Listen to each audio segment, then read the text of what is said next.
외모로 사람을 평가하는 사람들이 볼 때 오순절 다락방에 모여서 기도하는 사람들 불과 120명 정도밖에 안 됐어요.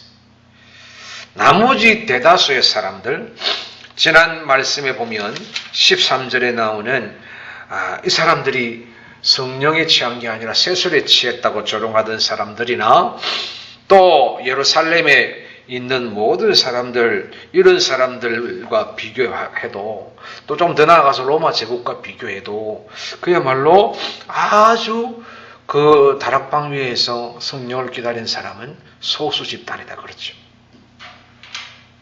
그런데 하나님께서 그 소수의 집단에 성령을 부어주시니까 소수의 사람들에 의해서, 다수의 사람들에서가 아니라 소수의 사람들에 의해서 예루살렘으로부터 전 세계에 복음이 전파되게 되었다는 사실.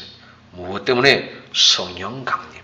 그러니까 소수의 무리라도 하나님의 성령의 힘을 입으면 그 소수의 무리가 다수를 커버할 수 있는 큰 능력을 덧입게 되어진다. 그게 뭐라고요? 성령. 그러니까 이 성령이 얼마나 중요한 겁니다. 그래서 우리가 오순절 성령 강림 자꾸 그렇게 얘기하는 겁니다. 이 오순절 성령 강림의 역사가 그런 거예요. 자, 성령 충만해서 변화되면 어떤 일이 일어나나? 지금 오늘 읽은 말씀이 그거예요. 성령 충만해서 일어나는 변화들을 지금 보여주는 거예요. 그래서 우리가 그 변화를 보면서 우리가 성령 충만해야 되겠구나라는 것을 깨달으면 되는 거죠. 자, 그 변화의 능력을 모습을 보면 14절이 바로 변한 거예요. 베드로가 같이 읽습니다. 14절 시작. 베드로가 11사도와 함께 서서 소리를 높여 이르되 유대인과 예루살렘에 사는 모든 사람들아, 이 일을 너희로 알게 할 것이니 내 말에 귀를 기울이라. 겉보기는 제자들하고 갈릴리 어부인 이 사람들, 흐름한 갈릴리 사람들 같이 보이는데 불신앙의 불의한 다수의 사람들을 두려워하지 않는 당당한 모습입니다. 왜냐하면 불과 며칠 전에 예수님 십자가 아래에서 베드로 이런 소리 못했습니다. 너 예수당이다 그랬을 때 아니요 부인했던 사람이에요. 근데 지금 뭐라고 해요? 내 말에 귀를 기울이라. 왜 이런 소리 하는 거예요? 성령 받았어요. 성령의 힘을 입은 거예요.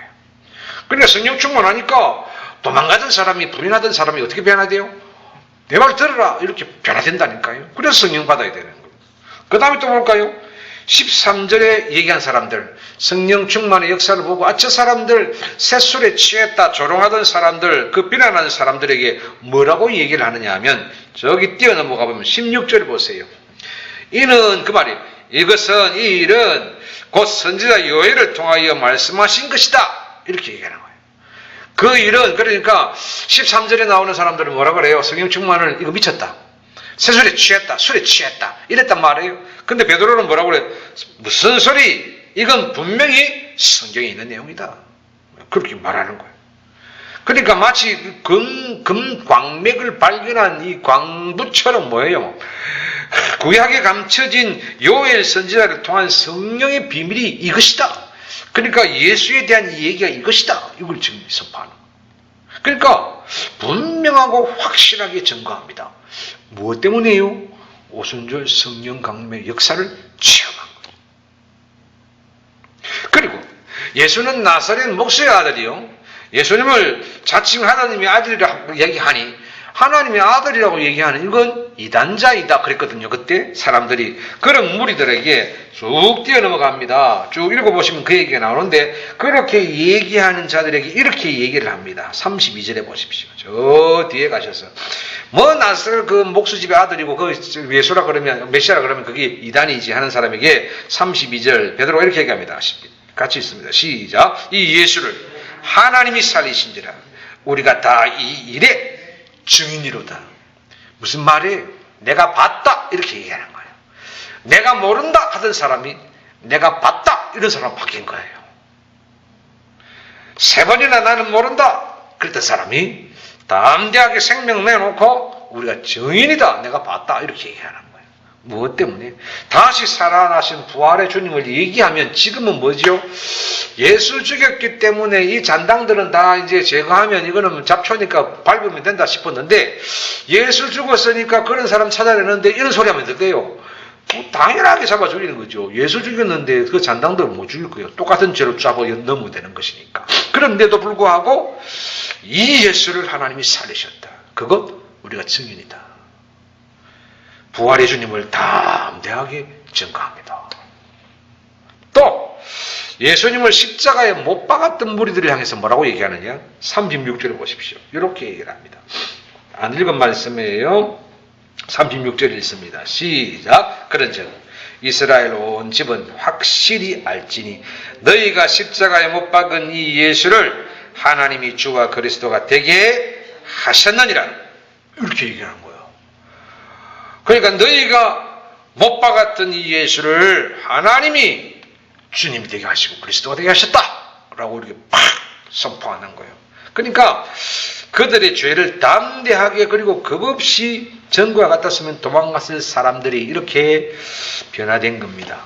무엇으로 변화된 겁니까? 성령으로. 그래서 우리 역시 성령 충만되어야 한다는 겁니다. 그래야 우리가 어떻게 할 수 있다? 제대로 신앙생활을 할 수 있는 겁니다. 성령 충만 받지 않고 신앙생활을 한다? 거짓말. 성령 없는 사람 다 거짓말. 그래서 사람이 변하잖아요. 사람이 변하는 것 기가 막힙니다. 성령 받으면 사람 바뀝니다. 그러면 사람을 바꾸고 싶습니다. 사실 내가 먼저 바뀌어야 되겠지만 혹시 바뀌어야 될 사람이 있다면 뭐라고 기도해야 될까요? 성령 체험하게 해달라고. 이렇게 바뀐다니까요.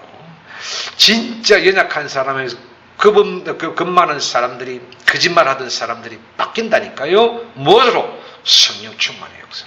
그래서 성령 체험하게 해달라 그러면 어떻게 된다고요? 사람이 바뀝니다. 먼저는 우리가 바뀌어야 되고. 자, 그러면 이렇게 제자들이 성령 충만을 받아가지고 전과는 180도 바뀌었잖아요. 그러면 이들만 바뀌느냐? 이 사람들만 바뀌느냐? 아니에요. 성령이 임하시면 어떤 일이 일어나느냐 하면 제자들이 이렇게 바뀐 게 정말 놀라운 변화잖아요. 이보다 더 놀라운 것은 이 같은 변화가 제자들의 변화로 끝나는 게 아니더라는 거예요. 무슨 얘기냐면 제자들보다는 더 변화하기 힘들고 더 말 안 듣기 좋아하는 그 사람들, 전혀 불가능했던 사람들이 예수님을 십자가에 못 박았던 이 사람들, 포악하고 배은망덕한 사람들이 뭐한다? 이 사람들이 변화됩니다. 예수를 십자가에 못 박으려 했던 자들이, 이 사람들은 그죠? 아주 악질분 자들인데, 몰인정한 사람들인데 이런 사람이 바뀐다니까요. 37절 보십시오. 제자들뿐 아니라 37절에 이들이 이렇게 얘기를 합니다. 같이 읽습니다. 시작. 그들이 이 말을 듣고 마음에 찔려 베드로와 다른 사도들에게 물어 이르되 형제들아 우리가 어찌할꼬 하거늘. 회개하는 역사가 일어나잖아요. 성령 충만 받아서 권능을 입고 복음을 땅끝까지 전하는 저 첫 시간에 복음을 담대하게 성령의 능력으로 증거하니까 어떻게 돼요? 듣는 사람들이 회개하는 역사가 일어나요. 이게 성령이에요. 이게 성령. 예수님을 3번이나 부인하던 베드로뿐 아니라 문잠그고 있던 이 떨거던 제자들이 성령의 충만 역사로 변화되었을 때 그들에 의해서 성령 충만 받은 그들에 의해서 복음이 전거되어서 땅끝까지 전거되기 시작하는 그 첫 시간에 십자가에 못 박으라고 아우성 쳐서 절대로 변하지 않을 것 같은 사람들이 회개하고 자그만치 41절에 그렇게 회개한 사람들이 얼마나 되었다? 3,000명이나 되었더라. 41절. 이게 첫 얘기예요.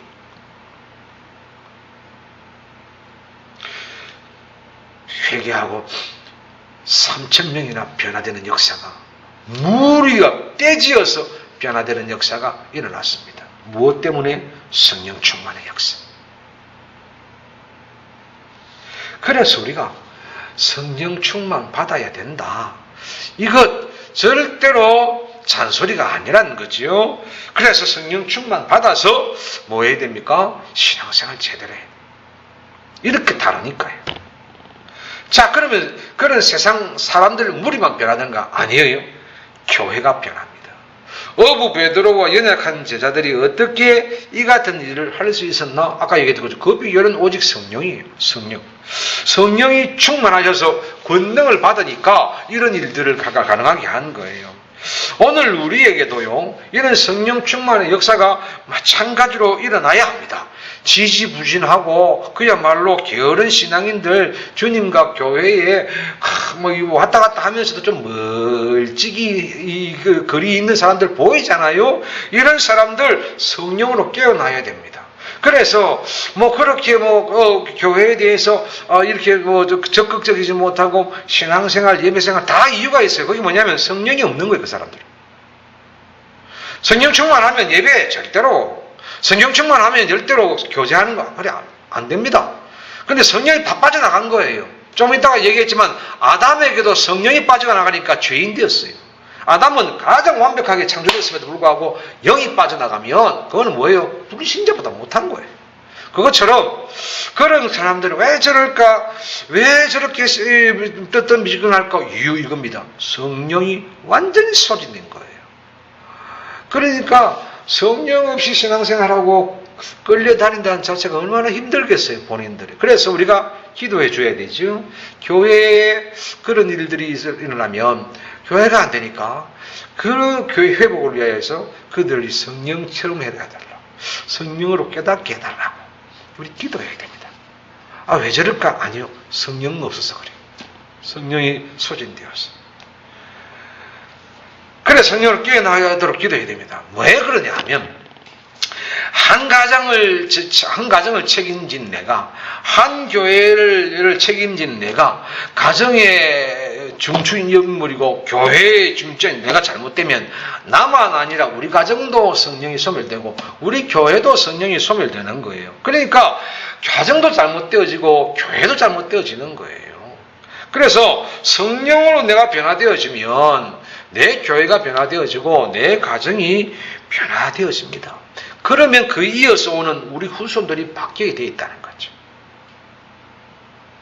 그래서 성령 충만 받아서 내가 변화되어지면 내 가정이 바뀌고 내 교회가 바뀌고 세상이 변화되어진다. 이런 믿음으로 우리가 뭘 갈급하게 생각해야 돼요? 성령.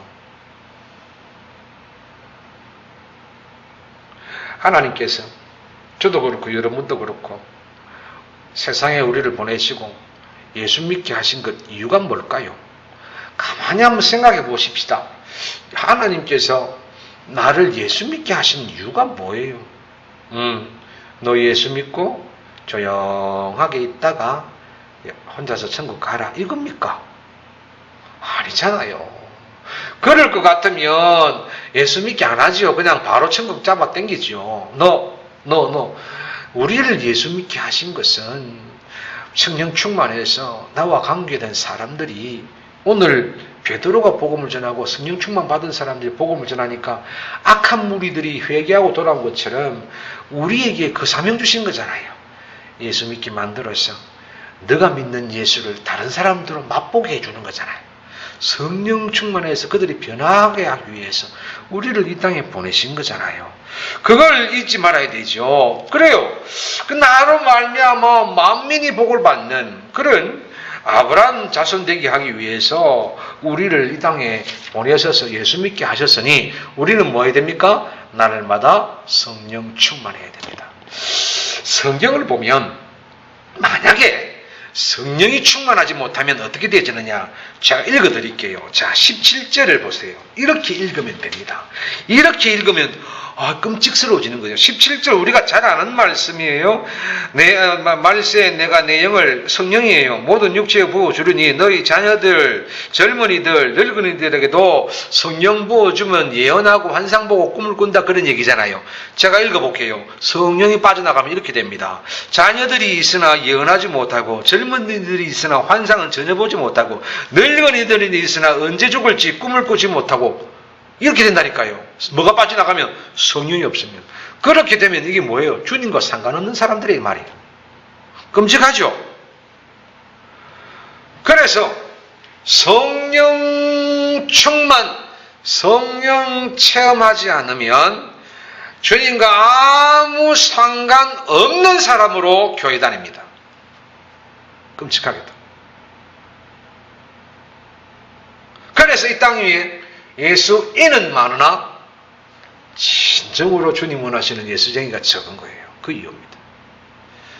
우리 교회, 우리 성도들은 성령 충만받아 변화되고 권능을 얻고 힘을 얻어서 나아가서 자기뿐 아니라 다른 사람에게도 좋은 영향력을 주는 그런 성령 충만의 역사를 체험하시기를 주의 이름으로 축복합니다. 그래서 우리가 날마다 뭘 구해야 돼요? 성령 충만. 성령으로. 그래서 이 성령론에 대해서 저기 순복음이나 이런 데 가면 막 성령 하는데 그거 잘못된 거 아니에요. 그들이 너무나 지나쳐 버렸지만 사실은 성령 충만해야 돼요. 날마다 성령 충만해야 돼요. 날마다. 그래서 성령의 사람이 되는 것과 아닌 것 차이가 나요. 마지막으로 중요한 것이 있습니다. 마지막으로. 무리가 막 세상이 바뀌고 변화되어지고 교회가 변화되어지고 그런데 그 가운데 가장 중요한 것은 성령 충만받아 내가 먼저 변화되는 이게 더 중요합니다. 사실은 내가 징그러운 모습의 애벌레가 나중에 뭐가 되는 줄 아십니까? 휘황찬란 신기한 나비가 되어 훌훌 날아갑니다.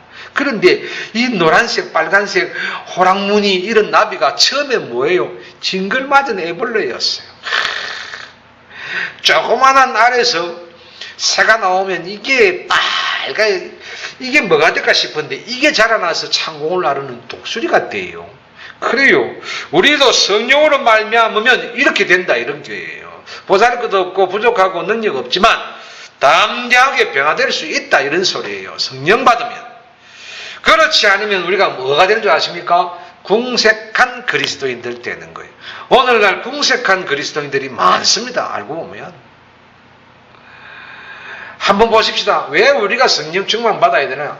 이게 성경에 말씀하고 우리가 얘기하시는 제시하시는 일목요연한 그런 원리예요. 무슨 얘기냐 하면 하나님께서 천지를 창조하시고 유독이 누구를 구별해요? 인간을 구별해요. 인간을 구별해서 아담을 뭘로 만들어요? 흙으로 만들어요. 자, 만드실 때 생육하고 번성하고 땅에 충만하라 그랬거든요. 그런데 생육하고 번성하고 땅에 충만을 하게 하려니까 부족한 거예요.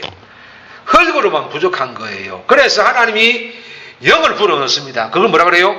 하나님께서 영을 불어넣으시니 성경에서 뭐라 그래요? 생명이 된지라. 그 말이 뭐예요? 이미 아담이 창조되어서 구별했을 때 흙으로 만들어졌으나 완벽하게 하시기 위해서 거기에다가 성령을 집어넣으니 생명이 된지라. 그래서 하나님의 영으로 사는 사람이에요. 아담은 그야말로 하나님의 영으로 사는 사람이에요. 그런데 아담 한 사람이 범죄해요.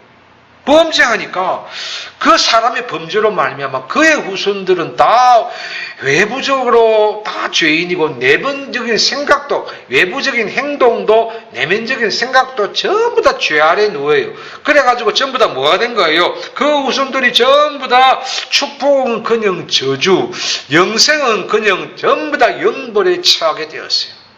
뭐가 빠져나갔어요? 흙으로 사람을 지어서 생명을 집어넣는데 그게 다 빠져나가 버린 거예요. 죄를 지음으로 말미암아 소진됐지요. 그러니까 아담이 처음부터 그 속에 있는 생명이 빠져나가지 않았다면 우리도 괜찮아요. 그런데 빠져나갔어요. 이제는 아담 그리고 그 후손들은 뭘 기다려요? 그대로 살다가 가죽만 남기고 살다가 그냥 죽으면 되는 거예요. 그런데 하나님께서 어떻게 해요? 그 멸망의 길을 가는 사람들 구원하시고자 이 인류를 위해서 한 사람 아브라함을 부르셔서 그로 말미암아 큰 민족을 이루고 만민에게 복음이 전거되게 하시기 위하겠다는 그 구원 계획을 짜시고 그 구원 계획 아래에 믿음의 조상 아브라함의 후손으로 누굴 보냅니까? 예수 그리스도.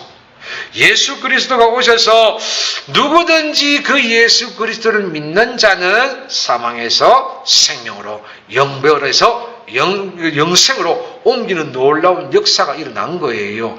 그 예수가 십자가의 구원의 길을 열어놓으시고 가시면서 뭐라고 하셨다? 기다리라. 뭘 기다리라? 그러니까요. 성령을 보여서 성령을 너희에게 주리니 너희가 그 성령을 받으라. 몇 날이 못돼서 그 성령을 받으리라 한 그 성령을 받아야 됩니까? 안 받아야 됩니까? 지금 한번 보세요. 아까 쭉 제가 얘기했지요. 아담부터 시작했던 그 성령의 능력이 다 소멸되었기 때문에 예수 그리스도로 말미암아 주시겠다고 하신 성령을 우리가 받아야 되는 거예요. 왜? 아담의 후손이었기 때문에. 생명이 다 빠져나간 자들이니까. 그래서 그 예수 믿기만 하면 된다고 하는 그 예수가 말씀하신 성령 받아야 되는 거죠. 성령 충만해야 되는 거죠. 흙과 같은 내 인생에 생명이 불어 넣어지는 건데요. 그러니까 성령 충만 꼭 받아야 되는 거죠. 이게 성령이에요.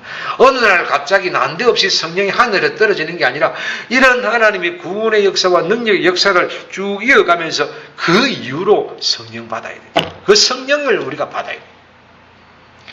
그런데 어쩌다가 성령이 이상한 광적인 게 돼가지고 지난 시간에 주에 얘기했죠. 성령은 인격적입니다. 아주 인격적입니다. 광적이 아니라 그런 얘기죠.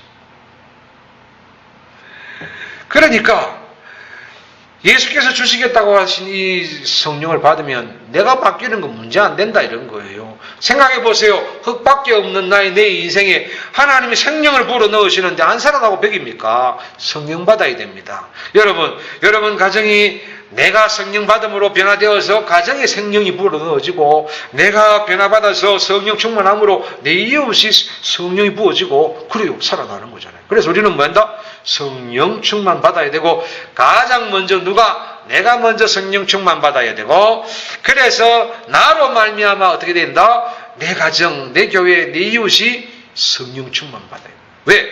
보십시오. 처음에 얘기했던 베드로 그런 사람 아니었습니다. 그런 말 할 줄 몰랐습니다. 베드로 이런 설교도 못했습니다. 어디요? 도망다니던 사람이. 그런데 지금 대놓고 얘기합니다. 부활하신 주님을 내가 봤다. 너희가 죽은 예수가 살아났다. 막 그러면서 복음을 전하니까 세상에 의할고 하면서 3,000명이나 회개하는 역사가 일어나더라. 뭐 받았어? 성령 충만 받았어. 우리도 성령 충만 받으면 내가 할 수 있는 게 아니라 내 속에 들어오신 성령이 나를 변화시켜서 내 가정은 물론 우리 교회도 변화시킨다는 거죠.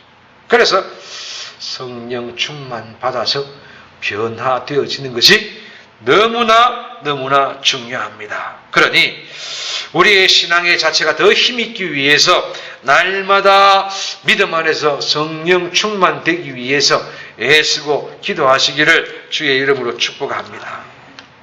마무리하십시다. 성령 충만으로 변화되어서 담대하게 예수를 선포하는 베드로를 비롯한 제자들, 그 무리들 아주 믿음이 무서워지고요. 무서울 것이 없는 그리스도인들이 지금 됐잖아요. 이게 그리스도인이거든요. 이게 초대교회거든요. 성령 충만 받았을 때 그리스도인이 진짜 그리스도인이거든요. 이 그리스도인.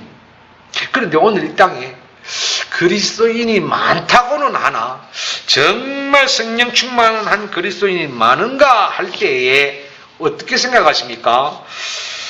의문입니다. 의문이라고 보는 이유는 세상이 바뀌지 않는 것을 보니까 의문이 맞습니다. 이 정도 숫자를 자랑합니다. 기저귀합니다. 그 기독교가 몇 명이니, 불교가 몇 명이니, 천주교가 몇 명이니, 그래서 우리는 몇 명이라서 우리가 가장 숫자가 많다. 이런 소리는 안 쌓고. 그런데도 왜 세상이 바뀌지 않습니까? 초대교회는 3%로 세상을 뒤집어 버렸는데, 그 3%가 뭔지 아십니까? 성령 충만. 바다로 얘기하면 그 3%가 소금이었어요. 바다 속에, 바다를 짜게 만들었던 것이 3%. 3% 가지고 바다가 짜게 되었다. 초대교회 그 성도들 때문에 복음이 단 것까지 전하되었다. 그런데 지금 우리는 3%가 뭡니까? 이런 숫자는 없습니다. 전 세계에. 그럼에도 불구하고 세상이 바뀌지 않습니다. 이건 제가 자신있게 얘기합니다. 왜 안 바뀌나? 그리스도인은 많으나 성령 충만한 제대로 된 체험이 있는 성령 충만한 그리스도인은 없는 거예요. 한국교회가. 그래서 자꾸 저 신천지나 여호와의 정의나 이것들이 이상한 소리 하는 거예요. 약점을 보고 우리 학교로 와야 된다. 여기에 구원이 있다. 자꾸 그러는 거예요. 이 소리 들어도 저는 생각할 때 너무 당연한 거예요. 그리스도인들이 제대로 된 그리스도인이 안 되니까 오만 것들이 다 뭐예요? 우리 무리로 들어오라는 거예요.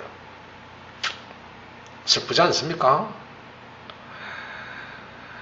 이단들을 옹호하는 것이 아니라 그들에게 약점을 잘 보여주고 있는 우리의 현실입니다. 성령 충만한 성도들이 그리스도인들이 특히나 요구되는 오늘 이 시대적 상황입니다. 그렇죠? 정치적 상황이고 사회적 상황입니다. 지금 우리가 처해 있는 이 사회상의 이 처지는요, 성령 충만이 꼭 특히 요구되는 시점에 지금 와 있습니다. 잘 살고 있습니다. 못 사는 일이 없습니다. 다 똑똑합니다.